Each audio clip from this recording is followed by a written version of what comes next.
కంటి రోగాలకు చక్కటి పరిష్కారం చక్షుషి విద్యా ప్రయోగం. కంటి రోగాలను తగ్గించడంలో చక్షుషి విద్యా ప్రయోగం మహత్తరమైందని ఉపనిషత్తులు పేర్కొన్నాయి.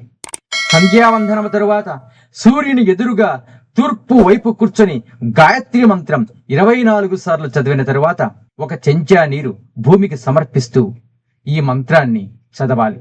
తస్య చాక్షుషీ విద్యాయ అహిర్బుధ్న ఋషి గాయత్రి ఛందః సూర్యో దేవత చక్షు రోగ నివృత్తయే వినియోగ.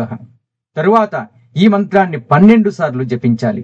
ఓం చక్షు చక్షు స్థిరోభవ మాం పాహి పాహి త్వరితం చక్షు రోగాన్ శమయ శమయ మమ జాత రూపం తేజో దర్శయ దర్శయ యథాహం అంధోనస్యాం తథా కల్పయ కల్పయ కళ్యాణం కురు కురు యాని మమ పూర్వజన్మో పార్తితాని చక్షు ప్రతిరోధక దుష్కృతాని సర్వాన్ని నిర్మూలయ నిర్మూలయ.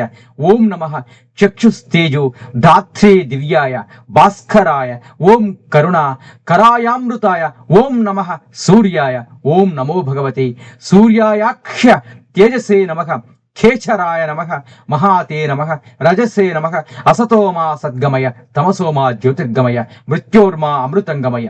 ఇలా 12 సార్లు చదివిన తర్వాత పంచపాత్రలోని జలాన్ని ఆర్ఘ్య రూపంలో సూర్యునికి సమర్పించాలి. 1-2 బిందువుల జలాన్ని 2 చేతి వేళ్లకు రాసుకొని కళ్ళు తుడుచుకోవాలి.